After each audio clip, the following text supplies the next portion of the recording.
Okay, hello. Player. Hey, hello YouTube players. Welcome to this video where communicating with FreeCAD is explored. But before I do, my good friend Elon has graciously made the Dojo IL available. Folks, it brings me great honour and joy to introduce you to the state-of-the-art language model that single-handedly identified billions of dollars of wasted taxpayers' money by identifying bureaucrats that are past their expiry date. Say hello to Bill. It rubs the lotion on its skin. Bill doesn't say much, but I mostly figure that is good. It rubs the lotion on its skin. It does this whenever it's told. Thanks for joining us today, Bill. Can you help us with some communication techniques that can be used in FreeCAD? Now it places the lotion in the basket. And that's what I figured to be no. I'm guessing Bill himself didn't need to be a good communicator. Just identify who stays and who goes. It rubs the lotion on its skin. Moving forward, before CAD tech drawing and drafting was the way in which designs were communicated downstream, perhaps even before the advent of the 20th century drafting board accuracy, there was a need to identify locations of the drawing for better communication between the architect and the client, or the engineer and the builder, the drafter and the council, or even builder and tradespeople, or any variation.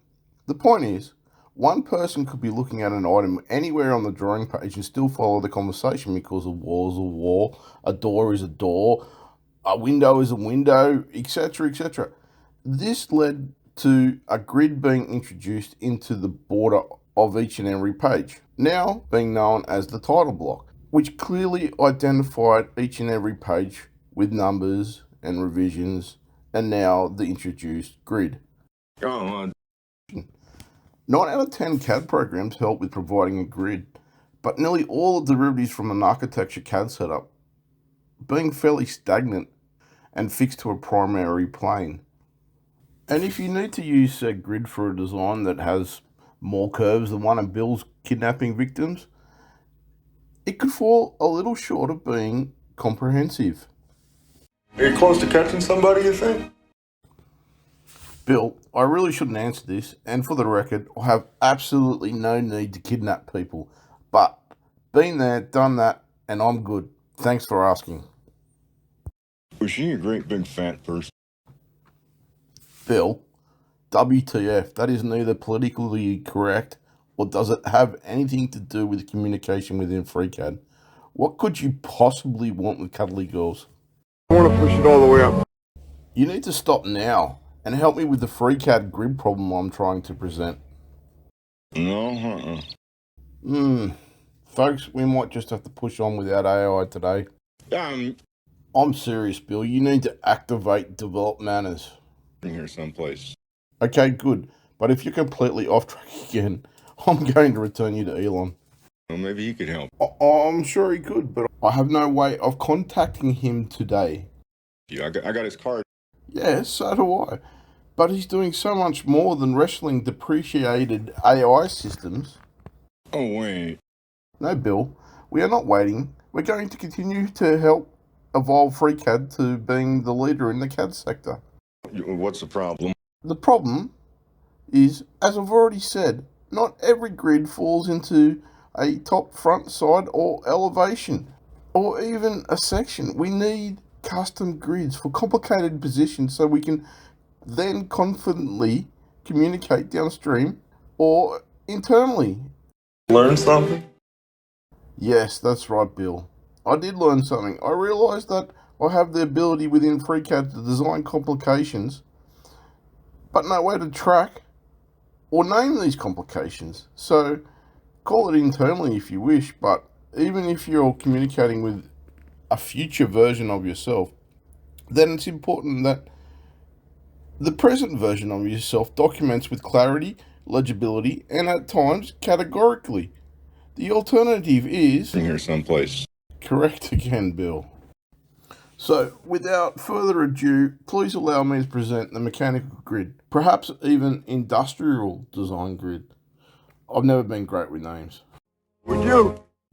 So the first thing I'm going to do is just Control Z the last grid that I've created, and then I'm going to open up the GUI. So default goes to the top grid. We're on the front grid, but it'll go to the side as well.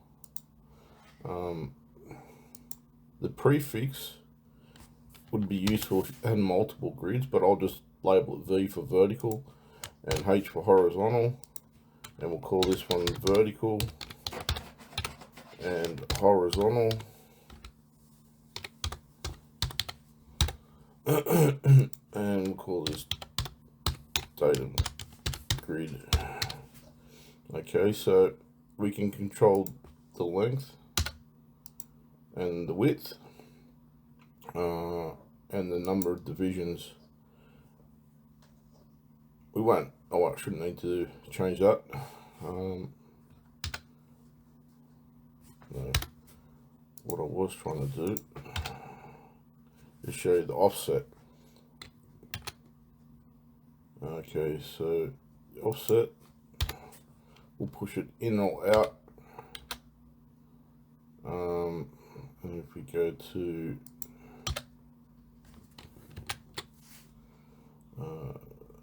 rotation about, so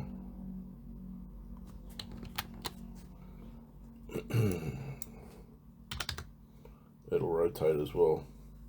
So you've got a number of options there. You can rotate it around any of these axes, but we'll leave it as 0 for the time being.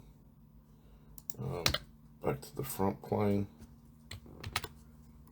Now, what I do like about this is that you have the fact to move it around the quadrants. We'll just leave it centered for the time being. It creates, and now it all goes into a part container. So if it's not exactly where you need it to be, you can just simply transform it.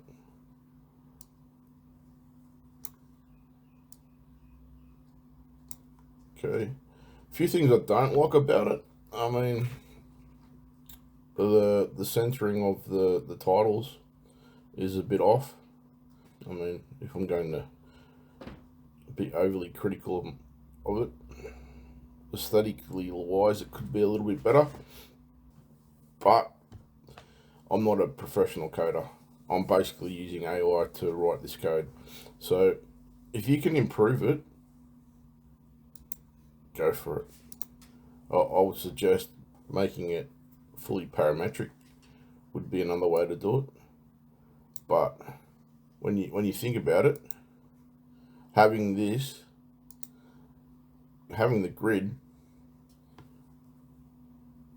will help a designer label, say, a line going from VA to VA H1 to VE H5.